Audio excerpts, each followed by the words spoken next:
All right, I want to thank everyone for joining us today for our second to last Friday DADAH lecture series. This lecture series is brought to you in part by the Events Funding Committee here at Webster University. Without their support, we would not be able to bring in such amazing speakers, such as Katie Poole-Jones. I'll go ahead and give a brief introduction before she begins her presentation. Katherine Poole-Jones is an associate professor of art history in the Department of Art and Design at Southern Illinois University at Edwardsville. A scholar of early modern Italy, Dr. Poole-Jones received her Ph.D. in art history from Rutgers University in 2007. And an MA also in art history from American University in 2002. She received a Fulbright Fellowship to Italy in 2005 to 2006 to complete the research resulting in her dissertation entitled The Medici Grand Dukes and the Art of Conquest, Ruling Identity and the Formation of a Tuscan Empire from 1537 to 1609. She has subsequently published several essays on the Medici family and their use of patronage as propaganda, including Medici Power and Tuscan Unity, the iconography of the Cavaliere di Santo Stefano, and public sculpture in Pisa and Livorno under Ferdinando I. It was her study of these Medici commissioned monuments in Pisa and Livorno that led to her current research focus, public monuments and Civil War memory in late 19th and early 20th century St. Louis. She will discuss that ongoing research, the basis for her recent article, Historical Memory, Reconciliation, and the Shaping of the Postbellum Landscape, the Civil War Monuments of Forest Park, St. Louis, published in June 2020 in Panorama Journal of the Association of Historians of American Art. That is what she is here to speak with us about today. And yeah, welcome. Thank you for joining us. Well, thank you for that warm welcome, Emily. Listening to you read those titles, though, I realize art historians like long titles way too much, or at least I do. I was like, whoa, those are a mouthful. So anyway, yes, thank you so much for having me here today. I'm thrilled to be able to speak with all of you about my research. You will note, my students can attest to the fact that I like to have fun Zoom backgrounds. And so today I thought, because I was going to be talking about Forest Park, it was a good idea to have a very idyllic shot of Forest Park behind me. Some of you, those of you in St. Louis, although this is one of the great things about Zoom, a whole bunch of you are not in St. Louis right now, including my mom and dad in Connecticut who are on this Zoom, which is, again, you know, there are a lot of difficulties to this time. Zoom is not my preferred method of doing this, but you know what, if my mom can come hear me talk about my research, right, that seems like a pretty good trade-off. So hey, some ups. There's some ups to Zoom. Yeah, there is. So anyway, all right, well, I'm going to dive right in. And just to give you a sense, you know, I'm going to outline some of the key points that are in the article that Emily referenced that was just published this past summer about the Civil War monuments of Forest Park. And obviously, I'm not going to be able to cover everything. This was a very extensive winnowing process as I figured out what I was going to actually be able to talk to you all about today within the time allotted. I also want to make sure that we have plenty of time for questions and discussion. So I'm giving you a little taste. I'm giving you a little soupçon of the research. And I really would invite all of you to be thinking of questions. I also told Emily that if there's anything that comes up that is, you know, just your burning questions as we're going through this, please feel free to ask, and she can alert me if there's something that comes into the chat, or if you want to just jump in and ask. I see this much more as a dialogue than me just up here lecturing, and that's why it's actually really nice to see all of your faces. So I think without further ado, let me jump in to what I have planned here. Okay, so, all right, so to begin with, again, I'm going to be talking to you about these 4 monuments from Forest Park. Some of them should look familiar to some of you. Some of you might say, wait, those are Forest Park? I'm not sure I ever noticed those. And we will get into that because I think that's some of what happens with monuments sometimes. They are so visible and yet invisible sometimes. So the first thing I really wanted to address, now that you heard my biography, Emily gave you the rundown, right? You may be thinking to yourselves, didn't she spend a lot of time in Italy? Isn't she a Renaissance scholar? And that is true. And so I just wanted to back up for a moment just to let you know how I came to this research. And I am a longtime Medici scholar. I know Professor Greg is on this Zoom as well. That's actually how he and I know each other. We're part of the Medici Mafia. And I had spent a lot of time working on the Medici. I had spent time working on specifically their patronage in relation to public monuments sometimes, a lot of it having to do with a knightly order, that they were a part of a crusading knightly order. And so here you're just seeing two of the monuments that I worked on quite extensively with the Medici. And some of my students are on this Zoom right now. They can attest to the fact I like to throw in lots of shots of myself in Italy with my monuments. So here I am in Livorno in 2006 with one of my monuments. And when I decided that I was going to go on sabbatical, my first sabbatical at SIUE, I have twin children. They had just turned 3. Going to Italy for any length of time did not feel very feasible. And I had a colleague at SIUE who had said to me not too long before I had to submit the sabbatical application, you know, when you came to do your job talk at SIUE, I really liked how you framed the Medici monuments in relation to more modern monuments. And some of the things I talked about what you're seeing here on the screen, the monument to Kim Il-sung in North Korea. I talked about the monuments to Saddam Hussein that were some of the most famous topplings of monuments in the history of monuments topplings. And he said, you know, I really loved how you made those connections. You know, St. Louis has a lot of public monuments. What about looking at St. Louis? So little did I know that the path that would take me down. And again, because of my research on the Medici, I had a methodology that I thought would work. I had questions about patronage and audience and public space that I knew that I could adapt to this new research. Plus, it just so turns out the monuments in Forest Park that I ended up looking at, basically 1876 to 1914, that period of time is often referred to as the American Renaissance. So I really just traded one Renaissance for another Renaissance, right? So it's, you know, that's, again, it was an easy fix. Plus, again, with my parents could attest to this. I was also a huge Civil War buff as a kid. And so again, this in some ways feels almost inevitable that I would end up coming to this topic. Now, before I leave this, just to give you a sense, because I think, again, what I love about both of these monuments, some of you may not be familiar with the North Korean monument, but what I love about it in here, I'm just going to give you another image. It actually has now been joined by a monument to Kim Jong-il alongside it. And what you can see is the size of these, right? And the way that they have a powerful presence in terms of their size, right? 72 feet tall, right? This gives you a sense of just how big they are.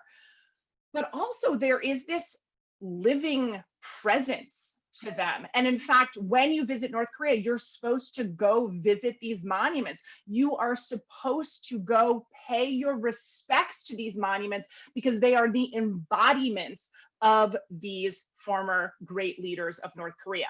And what you may notice between the images on the left and the right, Kim Il-sung has gotten a new outfit.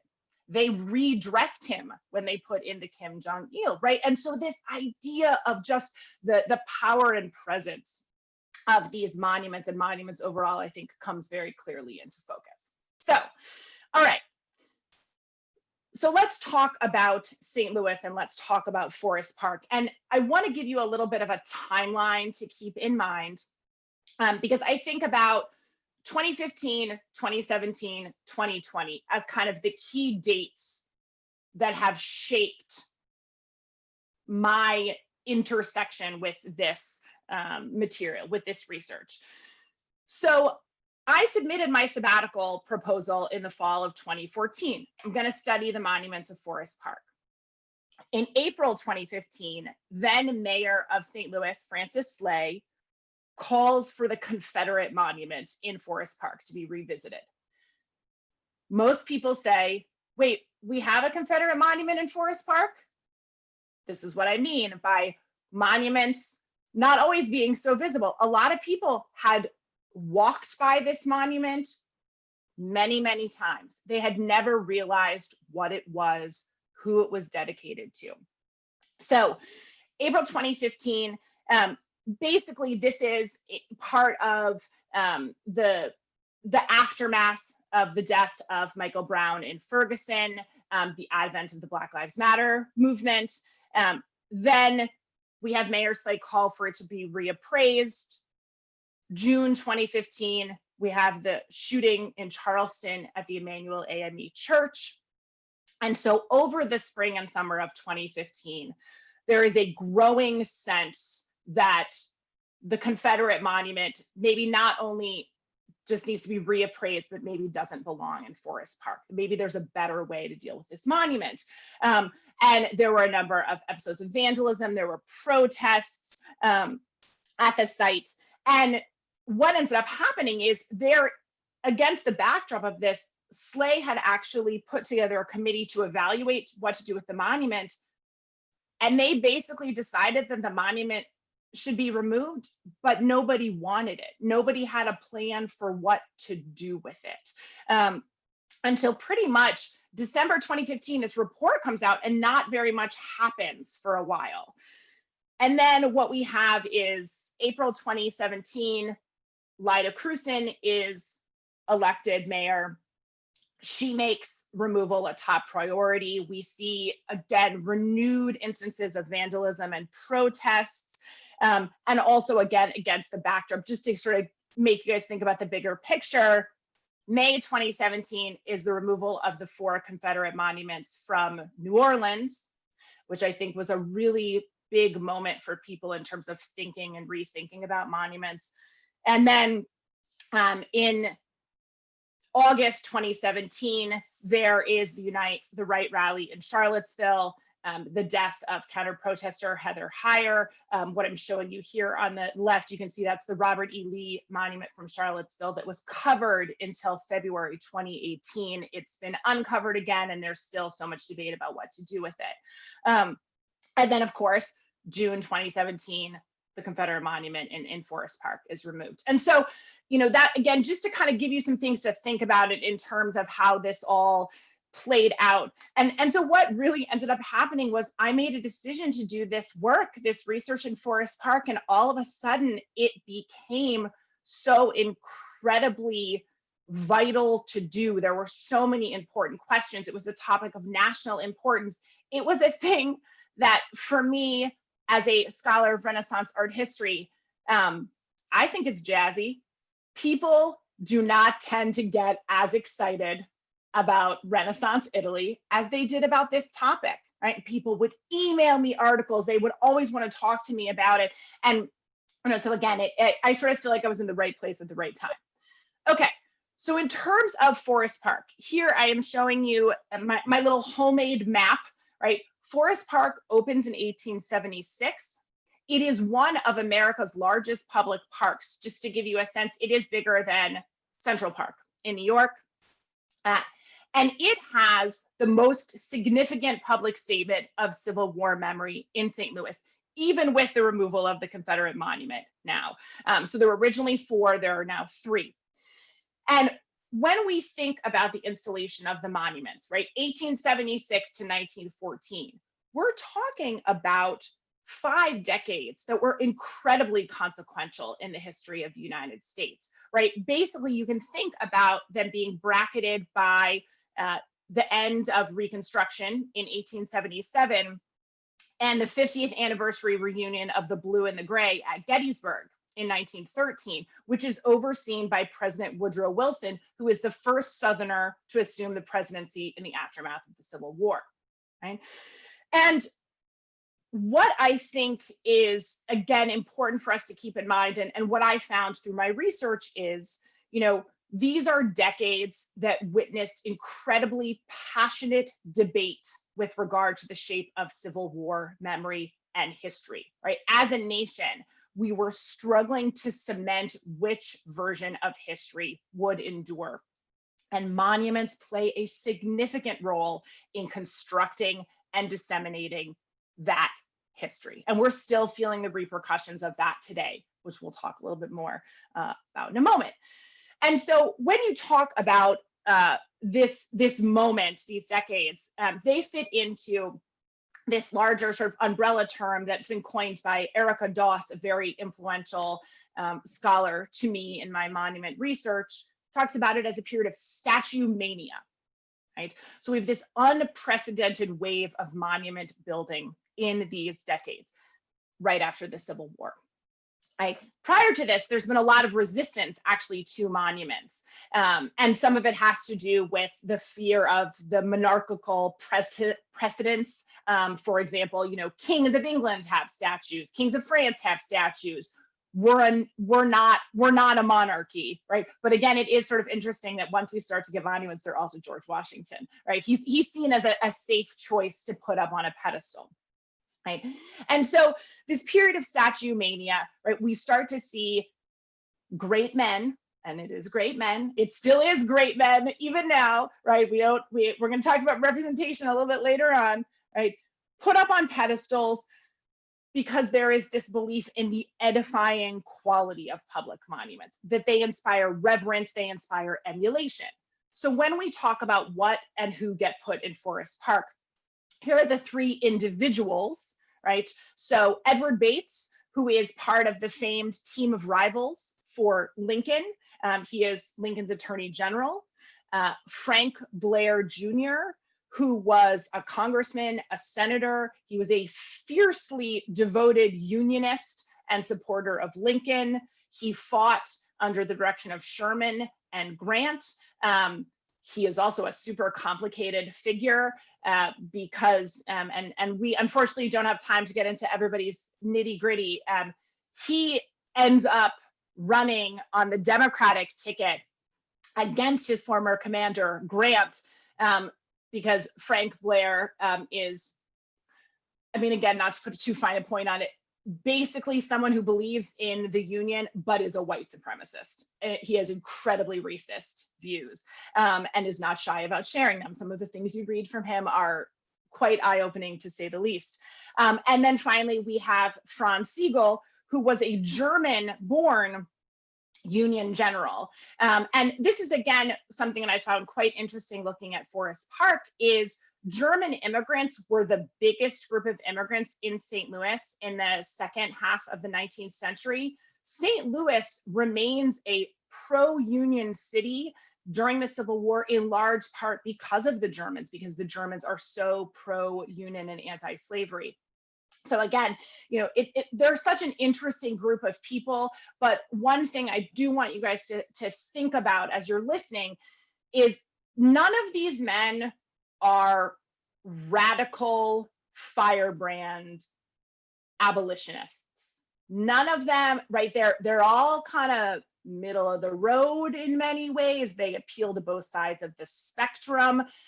We see them being celebrated by former Union officers and Confederate officers alike.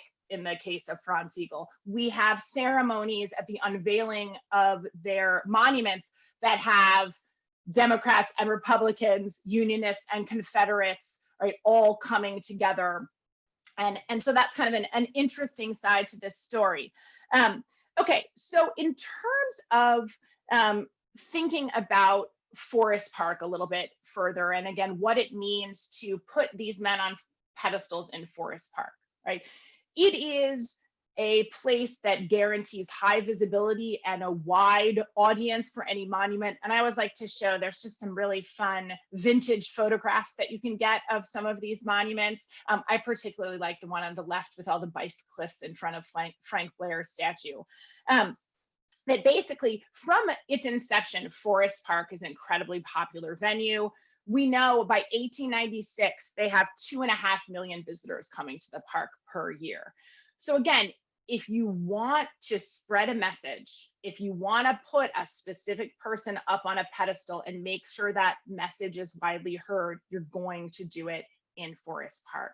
And if you think back to the map that I showed you recently, a couple slides back, these are very prominent locations in the park that these statues are situated, where they are given, you know, a commanding presence. They are focal points in the park. I mean, again, you can see this great image with the bicyclists. We also know during various Memorial Day celebrations in St. Louis, the Union veteran organizations in particular would go to visit the Frank Blair statue. They would go to visit the Franz Sigel statue, right? So there's another part to this that I think we also have to talk about, of course, which is, so it's about, you know, great men, being able to emulate them. They are edifying images, but monuments also satisfied a national yearning for historical closure, right? And Kirk Savage, another historian of monuments that I've relied on very heavily, talks about how, you know, the uncertainty, the anxiety that was born out of the Civil War, right? This traumatic national conflict provides a really fertile environment for monuments and provides a really fertile environment for patrons to say, you know what, these are going to be really useful for us to shape history into what we feel is its rightful pattern. We can really do a lot to shape public perception of the history of the Civil War. And, you know, again, this uncertainty and anxiety coming out of the Civil War, that is especially keen in the case of Confederates and their descendants, who had tremendous anxiety about how the Civil War was going to be remembered. And what they end up doing, and some of you may be familiar with this term, the lost cause history of the Civil War. And effectively, when we talk about the lost cause, we're talking about the romanticized and fictionalized version of the Civil War that is perpetuated by Confederate sympathizers and supporters, that looms very large when we talk about monuments. And basically, you know, the lost cause systematically erases slavery as the cause of the Civil War. It positions the war as all about Northern aggression, you know, the heroic and victimized South, right? Just defending states' rights, just fighting like our founding fathers, right? There's a lot of linking them to Washington and Jefferson and the Constitution, right? And so, you know, Kirk Savage talks about there's a massive and deliberate process of collective forgetting that takes place in the United States post-Civil War. And in no small part, it's owed to public monuments. And, you know, this is how we end up with maps that look like this, which is, and some of you may have seen these before, where we end up with public monuments dedicated to the Confederacy in the South, but also in the North, in free states that had abolished slavery decades before the Civil War, those on the border that had been slaveholding but sided with the Union, right? That's Missouri, right? But I think it's really, I mean, we've got them in California, right? What are we doing with Confederate monuments in California, right? And so, you know, I think there's this point at which monument building is seen as an integral part of sort of the healthy process of sectional reconciliation. This is how we come back together as a country. And what that ends up meaning for the African-American population is going to be devastating. David Blight, another historian, was written quite a lot about this idea of reconciliation and reunion, talks about, you know, reconciliation ends up overwhelming the emancipationist vision. And what he means by that is what becomes sectional harmony, what it means to come back together in harmony, becomes increasingly defined by the white supremacist memory of the conflict, right? The lost cause, what the Confederates are pushing, right? And there's a lot of acquiescence on the side of people in the North to say, like, okay, all right, we just want to all come back together. We have to find a way to unite. And so we find, again, this, I think, surprising map where we see Confederate symbols and monuments in places we would never expect them. Okay, so in terms of, again, Missouri and Forest Park, and just as again, a reminder of Missouri's position, it is a fiercely divided border state, as many of you know. It was claimed actually by both the Union and Confederacy. And this is something I didn't know until I started doing the research, is Missouri actually had a Union and a Confederate governor for a while during the Civil War. There were two different governments, a government in exile in the Civil War. Missouri supplied troops to both armies. You have a number of families who have sons fighting on both sides of the conflict. We have about 30,000 Missourians in the Confederate Army, 100,000 in the Union.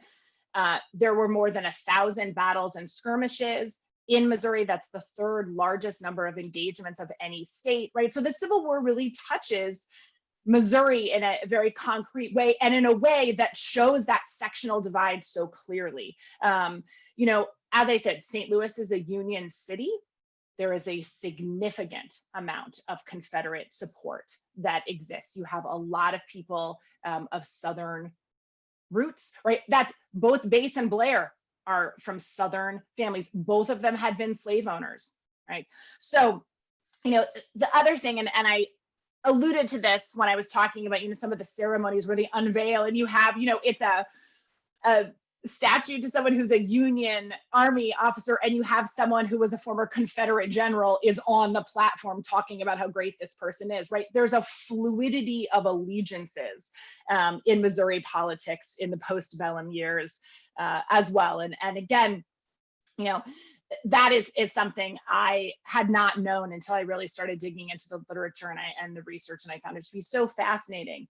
And so, no, there is no coordinated program of installation in Forest Park when we talk about these four monuments, right? There are four different groups that commission the statues, right?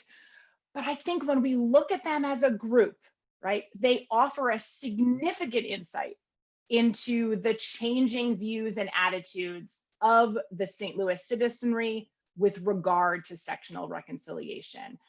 They illuminate the shifting memories and the evolving history of the Civil War in Missouri and the political, social, and cultural implications of that bloody and traumatic event. And, you know, this is something I'll come back to at the end. You know, I'm still really interested in saying, well, what does that mean for us now in Missouri today? What does that still mean for us in St. Louis today? And so, you know, again, the conclusion I kind of came to is this is a really interesting case study that we could use to look at other public landscapes in terms of monuments, because, you know, these are four monuments. They occupy the intersection of postbellum commemoration and reconciliation, and they show us very much the successes of that, but also the limits and the failures of this push for national unity. And again, because we only have a certain amount of time today, I want to focus in on one in particular, and it's probably the one you imagine that I'm going to focus in on because it's the one with like the juiciest backstory, right? So I want us to look at the Confederate monument a little bit more closely. Again, you know, this is a monument that helps shape the reconciliationist version of Civil War history in St. Louis, right? More than almost anything.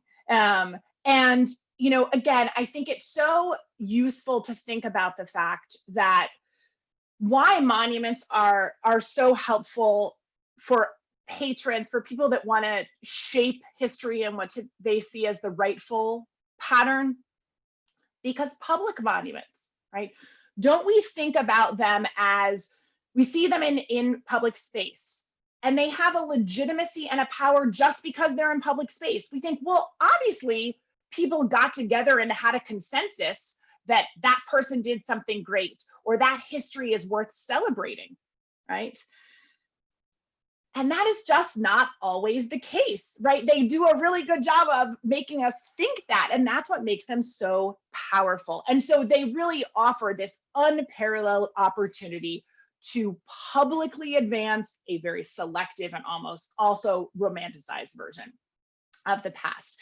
And that's what we get here with the Confederate monument and the United Daughters of the Confederacy, right? And the United Daughters of the Confederacy also were such an interesting road for me to travel down, because I have been interested in issues of gender throughout my entire career as an art historian.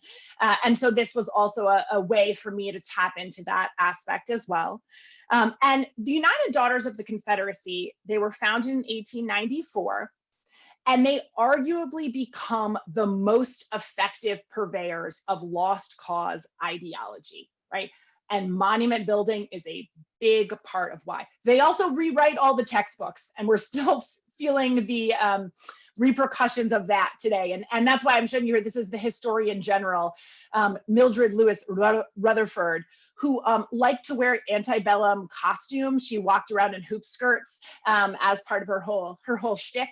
And she also liked to go and argue in front of governmental bodies. Like, for example, there's a very, in my mind, she does not have a grasp on irony. She goes in front of the Georgia legislature to argue that women shouldn't be able to argue in front of the Georgia legislature effectively, right? That they shouldn't have a role in public life, as she's in public life arguing for them not to. It just, again, you gotta love some of these women. They're so incredibly effective because their gender allows them to appear above the political fray. They raise money in a way that is so impressive. And that is something that I found fascinating in my St. Louis research. So I read through, they have notes from their yearly conferences, they have newsletters. Flipping through these newsletters, they're having a strawberry social, they're having, they're doing a masked ball, they're doing some sort of dramatic reading.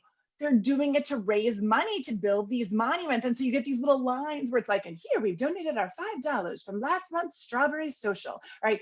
So again, as I always like to say, like, if only they had used their powers for good instead of evil, because they clearly were incredibly savvy, and they were really, again, women who could get things done. But part of, again, the reason is because they sort of kept the focus on, we're going to be the traditional keepers of Southern memory. We're going to honor our men. We're going to safeguard our heritage. We're going to focus on the domestic, right? And, in St. Louis, right, there's those Southern sympathies that allow them to really maintain a place, in St. Louis and maintain a voice. And, in terms of the Confederate monument, right, so it comes in 1914. It is part of that spike that you're seeing on this chart, a chart that a number of you may be familiar with, that again really shows and I think pulls back the curtain on the fiction that Confederate monuments were all about memorializing the dead and honoring the brave soldiers, because the majority of them are not put in place until 50 years after the conflict, and they really have much more to do with, again, you can see that the Plessy versus Ferguson spike right here, right? Again, they're very much part and parcel of Jim Crow spreading throughout the South. And you see, the biggest spike is here, but then you also see another mini spike, right, during the Civil Rights Movement. And I think, again, this chart does, speaks visually so much more eloquently sometimes than words can. 1914 is also the same time that the United Daughters of the Confederacy have what they consider their greatest achievement, which is they install a Confederate memorial in Arlington National Cemetery, right? And Woodrow Wilson is there speaking at the unveiling. He talks about it as an emblem of a reunited people. And, you know, again, just to think about what that means, right? Arlington National Cemetery now has a memorial to Confederate soldiers in it. And it's also, I mean, it's a big win for the Confederates because Arlington National Cemetery was land that was taken away from Robert E. Lee, from Robert E. Lee's family, transformed into the cemetery. So they saw it as a reclaiming of his land as well. Okay, so also, again, for those of you in St. Louis, of interest is the sculptor of this monument was actually a professor of sculpture at WashU, George Julian Zolnay. He was Hungarian born. His wife was actually from Kentucky. She was also a sculptor. I find her very interesting as well. I feel like I need to do more work on her as well. But he was known as the sculptor of the Confederacy, largely because of the work that he had done on the Jefferson Davis Memorial in Richmond, Virginia. He had also done, this is the memorial to Jeff Davis. This right here, the angel figure behind is a memorial to Jefferson Davis's daughter, Winnie. Who is considered sort of the angel of the Confederacy and a model for all of the women in the UDC. But he is, again, someone that was celebrated in Southern circles for his previous sculptures dedicated to the Confederacy. And I'm showing you here this great St. Louis Post-Dispatch clip from November 1912. And again, I wish I had more time to get into it, but some of the best reading you will do is the public sniping that the various sculptors who are competing for the commission do in the pages of the Post-Dispatch. They have back and forth talking about how each other's designs are so horrible. It looks like a wedding cake. This is contemptible. I mean, it's great. It's so fun. And this again was, for me, an Italian Renaissance scholar, like, ooh, it's in English. It's typed, it's in the newspaper. Like, I don't have to go into an archive to get this. I don't have to sit there with a magnifying glass to read it. This was very fun for me. So in terms of thinking about the Confederate monument, and part of the reason this fight erupted had to do with some aspects of the design, right? And this is where, you know, people sometimes ask me, like, well, you know, why wasn't the Confederate monument controversial, you know, for 100 years? And my response to that is, well, it actually was. And the UDC was, again, very savvy and understood that they had potentially, they were going to have to make an art, they were going to convince some people. And in fact, what they do in their design competition, they say whoever designs it cannot have a figure of a Confederate soldier or an object of modern warfare. And that's what some of the spat between the sculptors is about, where Zolnay puts in a Confederate flag and one of the other sculptors is like, that's cheating, you can't do that. And Zolnay's like, well, I'm gonna let the UDC decide, they'll decide if it's good. I mean, it's great stuff. So basically, we see, I mean, the UDC already knows that this is maybe going to be a little controversial, right? They're trying to put the focus, right, not on warfare, not on the battles, but on, right, the brave soldiers, the home front, all of the domestic aspects that, you know, they, again, which allowed them as women to sort of make this case. And, you know, there are all these anxieties about Confederate commemoration that happened right off the bat, again, which had sort of just receded into the background, into the history of this monument. And I found it so interesting to discover. In fact, Confederate Monument is the only monument in Forest Park that was required to have a city ordinance had to be passed to authorize its construction. It was the only one. And I just want to give you, I'm gonna read you a couple of quotes that I think sort of summarize where people were in terms of their anxiety, especially because they didn't think that if a Confederate monument was going to go up, it shouldn't be in a public park. It shouldn't be in the most public space in St. Louis. So This is a man by the name of F.W. Groffman, and he was speaking on behalf of one of the Union groups, the Sons of Union Veterans of the Civil War. And he said, quote, "The Confederacy is a lost cause, and we feel that those who supported it should abandon it. There is talk of a united country, no North, no South, but in some parts of the South, there is even objection to placing the US flag on school buildings. And we are opposed to permitting those people to place a monument commemorating an attack on the government in our public parks." The GAR, that's the Grand Army of the Republic, is another huge Union group, is likewise uncomfortable. They talk about, you know, we really rather this is in a cemetery. We don't think it should be in a public park. Again, a representative of the Missouri division of the GAR, Thomas Rogers. We support a monument to the Confederate dead, but he goes on to say, this monument seems to be to the Confederate cause rather than the Confederate dead, and there is a distinction. But nevertheless, he pulls back, he signals, he said, you know what? We don't think it's wise to put this in the park. We especially don't think it's wise to put it in St. Louis. St. Louis was never a Confederate city, but we will probably say nothing about it, right? They decide for the good of the reunited country, for reconciliation, for unity, they're just gonna pull back. They're not gonna push. And what ends up really turning the corner is there is an op-ed written in the Post-Dispatch on December 3rd, "Will St. Louis offend Southerners?" Right? And basically makes the argument, right, that this is gonna economically hurt St. Louis, right? The importance of Southern trade, right? Economic consequences, right?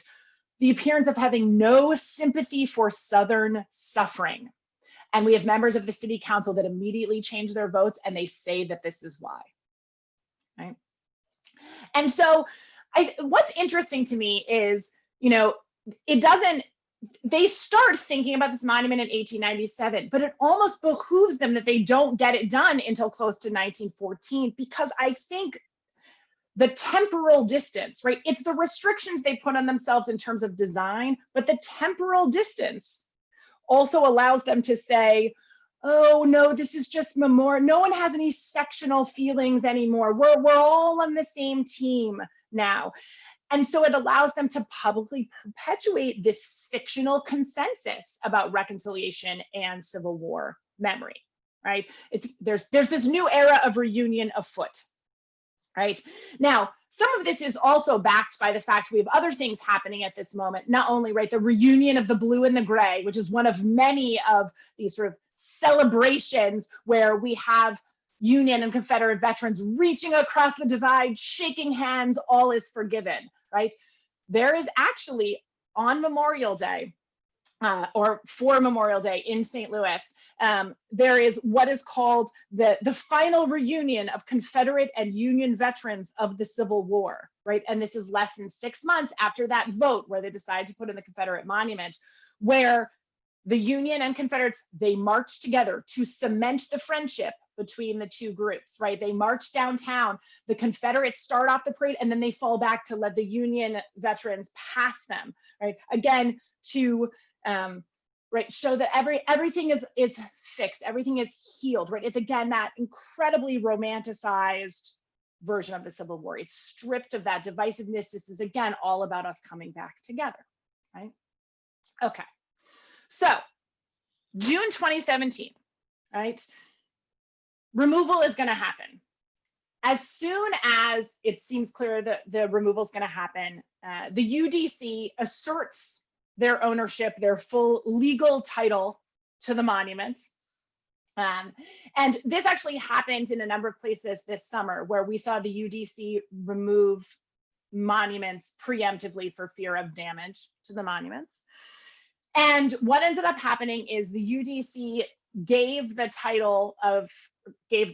ownership title to the Missouri Civil War Museum. And there is still no plan about how it's going to be displayed or exactly where it's going to go. But part of the agreement between the city and the UDC was that it couldn't go in any space in the city or county. It can't be in St. Louis City or St. Louis County. And in addition, wherever it ends up, Civil War Museum, Civil War Battlefield, Civil War Cemetery. There has not been a lot forthcoming about where this 3 years after its removal, we still don't know. I have heard some whisperings about it's going to another state entirely, which would be sort of interesting. And I also just want to read you Patsy Limpus, the former national UDC president, and she's the current president of both the Missouri division of the UDC and the St. Louis Confederate Monument Association, because those still exist. She said she wanted it removed because she feared damage, but she said this: "It is part of our history, and I think that it needs to be displayed. We have to learn from our history, even though some people don't like it. It is part of history." And what I want us to take from that, like once and for all, which is monuments are not history. They are just not history. And I think this is something that's so clear to me because of my work on the Medici family, right? We don't trust that those monuments are true histories of that time period, right? Of course, they're romanticized, idealized, pruned images of people or events, right? It's history that's shaped to suit a specific agenda by a specific group of people, right? And so again, like if we actually want to learn from our history, like I'm agreeing with Patsy Limpus on that, but we have to recover, understand and make public the context deliberately stripped from these monuments then. Like that's part, because you know what? This monument, it tells us history. It tells us the history of the UDC. It tells us the history of monuments being erected throughout the United States as a part of this reconciliation movement, right? So again, I'm nervous about what's going to happen because there is now a blank place in Forest Park where the monument once was. I don't want us to forget that there once was a monument there, right? I think it's really important for us to make sure we remember why it was there, who put it there. Again, it tells us so much about St. Louis and understanding where we are as a community today. And I think, again, it's these very visible reminders of the complicated, fractious, and painful history of the Civil War. And, again, I think, this idea that monuments helped with reconciliation, I think has been laid very bare these past months, or made even more clear that these statues, far from unifying the country around a shared history of patriotism and sacrifice, are just forces of polarization. They have not eased sectional tensions, they have only inflamed them. And so what I would say is, I think now our task of reconciliation is now about reconciliation with the past and with the truth. And we really have to grapple with the repercussions of having allowed this carefully constructed revisionist version of our national history go largely unchallenged for so long, right? And the uncritical acceptance of the narrative that these are simple sites of memory. And again, we have allowed highly visible symbols of racial oppression and cruelty to proliferate in some of our most prominent public spaces. So how do we move forward, right? And I want to end by just bringing us back to the present moment and summer 2020. I think public opinion surrounding monuments has shifted so dramatically this past year in the aftermath of the murder of George Floyd in Minneapolis in May, coupled with violence done to people like Breonna Taylor and Philando Castile and Tamir Rice. I'm showing you images here of the Robert E. Lee Monument on Monument Avenue in Richmond, Virginia. And I think what so clearly shows us we are experiencing a moment of seismic change in the monumental landscape. We can find it on Monument Avenue, right? Monument Avenue, which is the crown jewel of the former capital of the Confederacy, right? Which until this summer had 5 monuments to the Confederacy.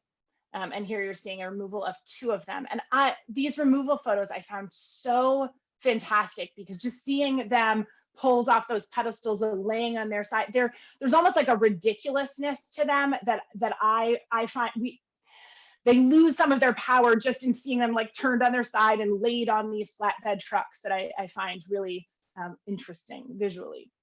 And so I think what is interesting is this seismic change we see. Monument Avenue, Robert E. Lee is still there. He's the last one there.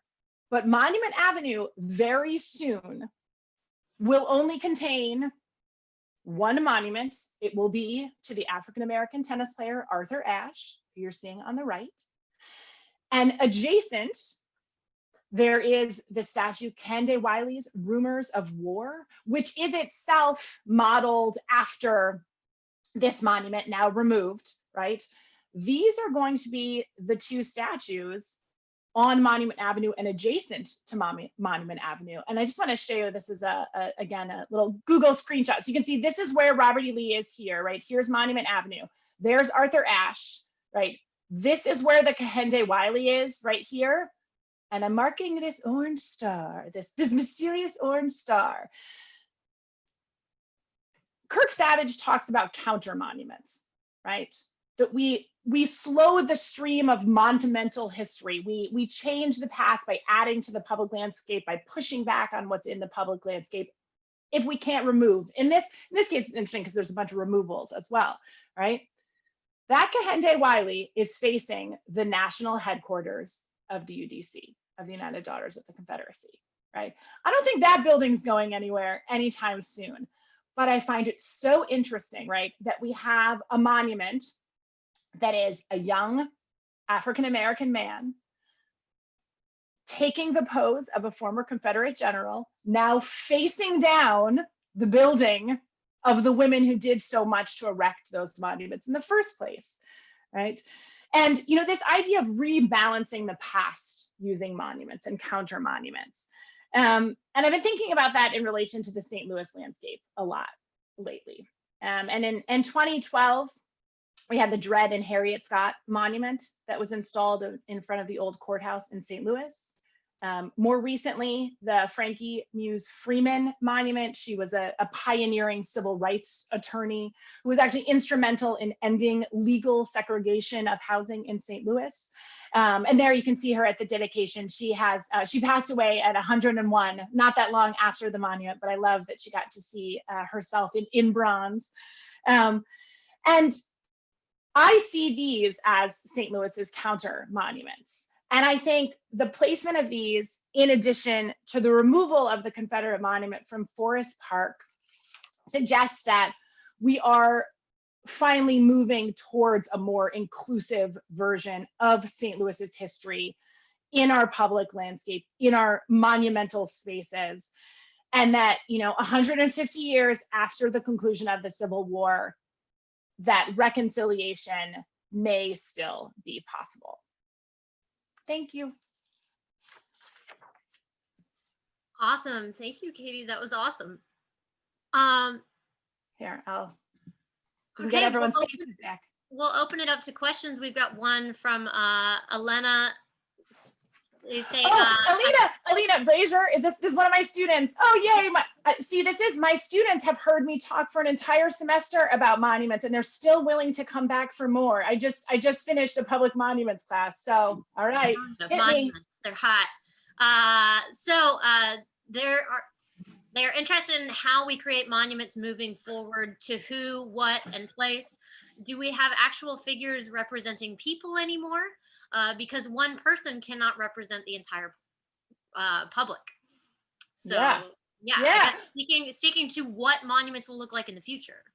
I know. Well, and you know what? This is something we've talked a lot about in my class this semester, because I'm sort of at this point where I think maybe we can't put people on pedestals anymore. Like, I'm not sure how we do that. I do think, I will say, we also talk a lot in my course about monuments versus memorials, and the idea, like, it's not even just putting people on pedestals, but it's like the concept of the monument, right? Which is this monolithic celebratory mode. And that memorials, for example, someone like Maya Lin would always say, I don't make monuments, I make memorials, right? Because the idea is there are multiple meanings. There are multiple ways for people to engage. It's a space that allows you to maybe enter into it and take a journey through it. And we were talking yesterday in my class actually about the National Memorial for Peace and Justice in Alabama as a way forward for both monuments and memorials, because it is a place that, if for those of you that don't know, that is a memorial to victims of lynching, African-American victims of lynching, but also sort of creates a continuum to make us think about the violence that is visited upon African-American communities still to this day. And so there is the memorial part of it that you take a journey through, and it's incredibly visceral, and we talked a lot about that being so effective.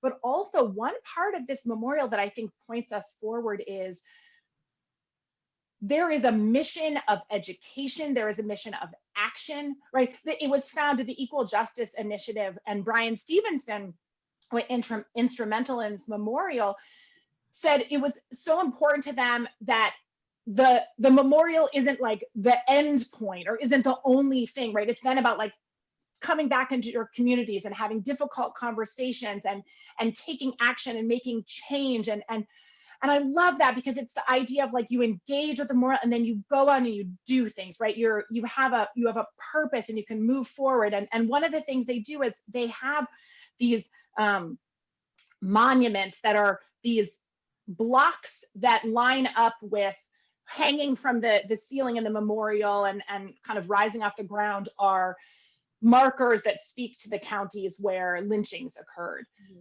You can take, if your community agrees, you can take one of these monuments back to your community and you install it there as a marker and a monument to that lynching history, relating back to the memorial, and as a marker that you are willing to work as a community to move forward and have those difficult discussions. And that seems amazing, right? The idea that like monuments could be part of a discussion and a discourse, because monuments so often just shut down the discourse because they're so monolithic and they're so celebratory, and they're not about asking people to, they're like, this is the history.